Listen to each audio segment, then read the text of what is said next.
Hello, boys and girls. It's story time again, and I will be reading The Elephant Prince.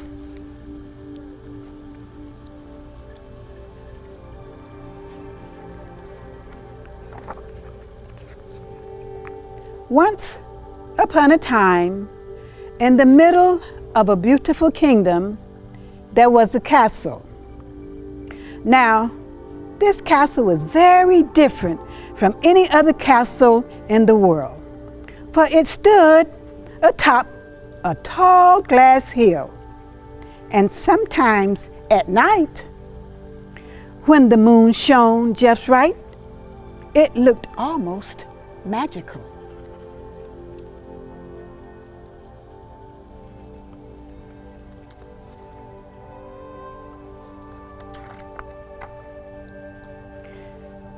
In the castle, there lived a king and his beautiful princess daughter. The king loved his daughter with all his heart, but he was greatly troubled. For day by day, the princess grew more and more unhappy, and no one knew why. Because the princess kept her feelings to herself, even though the king himself didn't know why she was so sad. Something was missing in the princess's life, and the king vowed to find her happiness.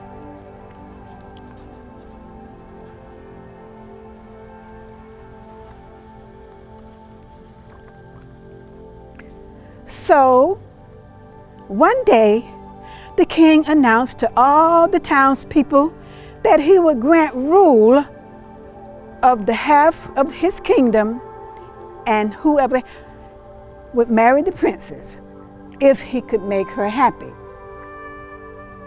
But the first young man must climb to the top of the glass hill where the princess would be waiting. So although the princess was so sad, the king told all the town people that whoever made his daughter happy, that he would grant them half of his kingdom. Let's find out and see who's going to be able to marry that princess. Everyone in town knew that the path up that glass hill was slick as ice, and therefore almost impossible to climb, unless one rode with the king in his royal coach.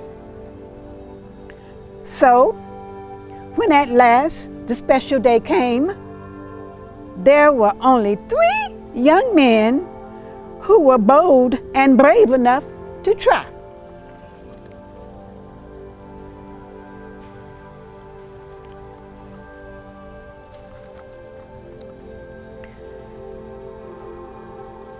The first was a jeweler's son who believed that more than wealth would bring the princess happiness. He cared little about the princess himself, but it was only to rule the kingdom. So he was certain that the more the princess gained wealth, that she would be happy. But little did he know, the princess didn't want that wealth.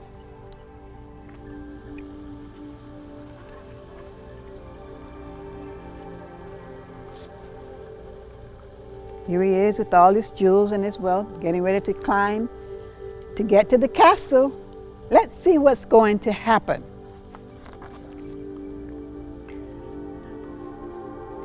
The second was a farmer's son who also cared nothing for the princess.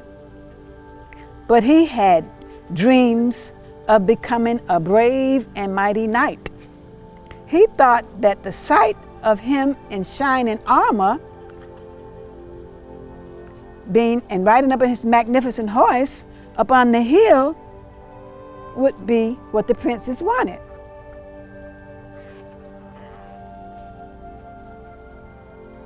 But little did he know, the princess wasn't interested in being a wife to a knight. So let's see, this is the third young man. And he was a poor man's son. He had no jewels, no horse, no suit of armor, but he was kind and gentle, and he cared deeply about everything and everyone in the kingdom. For years, he had secretly loved the princess from afar. He had wanted with all his heart to get a closer glimpse of her, just to tell her how he felt. It was this wish and this alone, and he told him to, I must try to climb that hill. So this third young man, although he was a poor man, he really loved the princess. He didn't care anything about the wealth.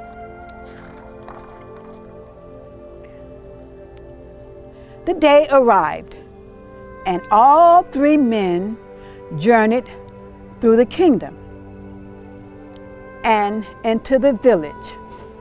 As they stood among the crowd, the farmer's son said, "Only I, dressed as a knight, showing such bravery and magnificence, can impress the princess. Don't you see that? Only I will bring her happiness, and with the title of the prince." But the jeweler's son said, "How very wrong you are. Nothing is important as wealth, and I am the wealthiest in the kingdom. It is I who will bring happiness to the princess."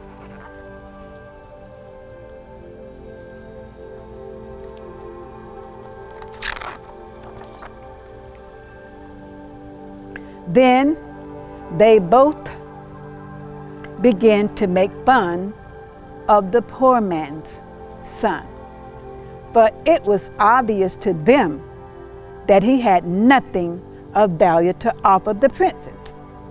They laughed at him and said, "What have you to bring the princess?" Hanging his head, the poor man's son told them he only had his heart and his love to give to the princess. And upon hearing this, they threw back their heads and laughed even louder.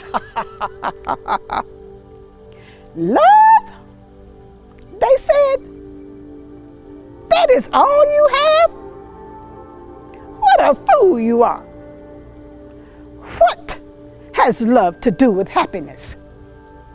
Even if you are able to climb the hill, the princess will surely laugh at you.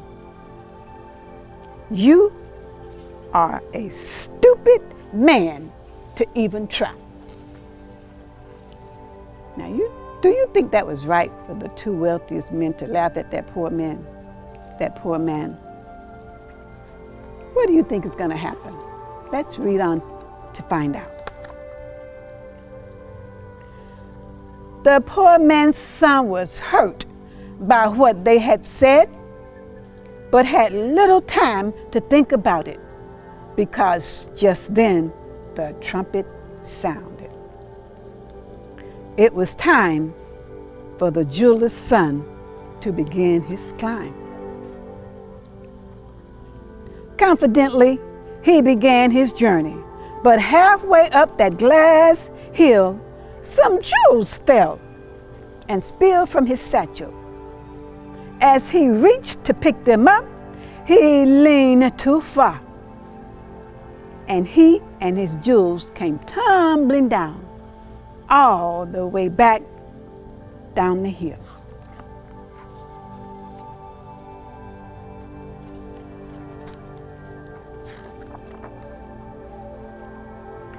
Then the farmer's son mounted his horse, adjusting his armor, and began to climb.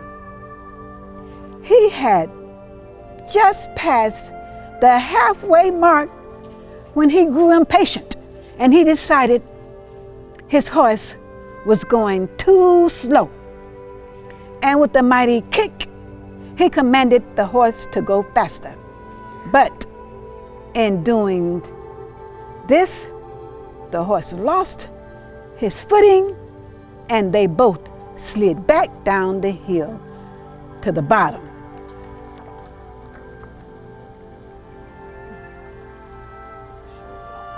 Okay. So that second young man got impatient, and he tried to hurry up and kicked the horse, and he went too fast, and he fell all the way back down the hill himself.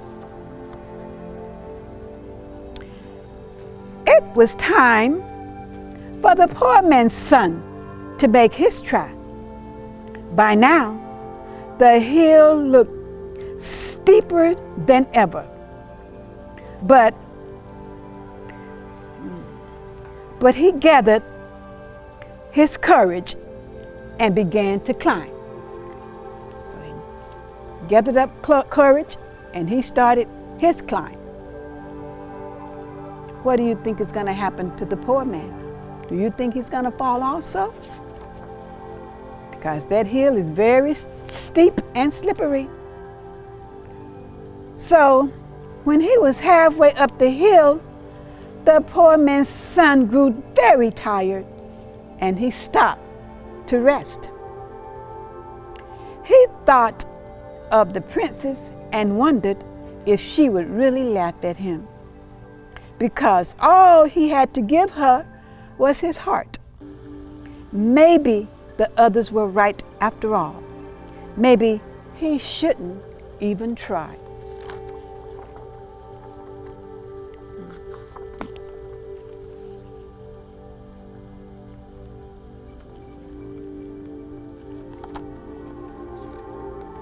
So he was kind of smart. By the time he got halfway up, he stopped and rested. And then he got a little more energized so he could go on to continue his climb. But then he remembered how much he loved the princess. And suddenly, a magical thing happened.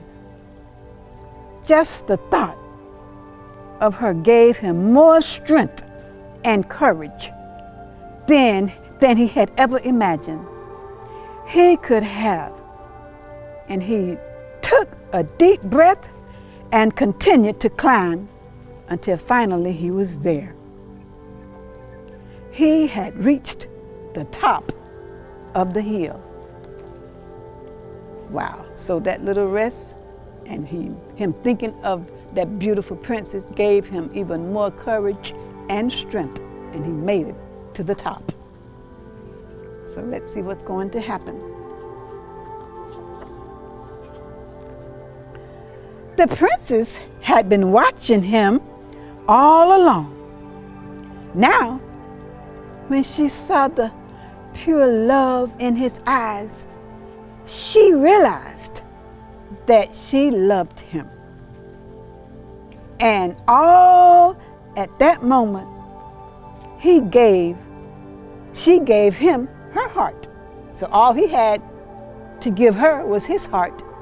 So she gave him her heart.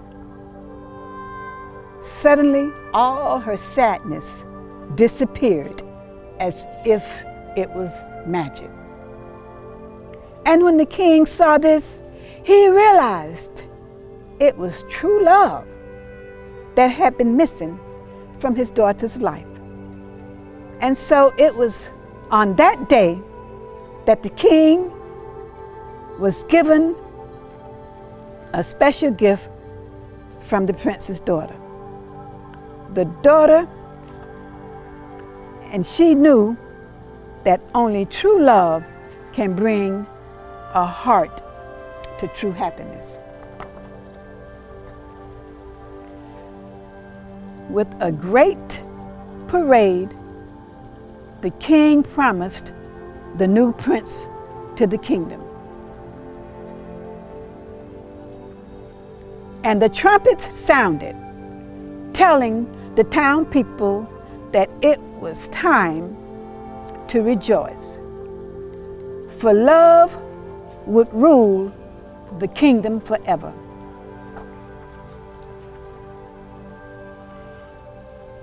That night there was a wonderful celebration, and magic filled the air. And from that time on, the prince and the princess lived and loved happily ever after.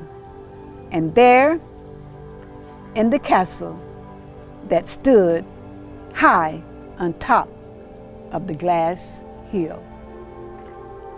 So boys and girls, wealth isn't always something that makes a person happy. Sometimes in life, a person is missing love. And once you find that true love, you will always be happy. And that's the end of the story.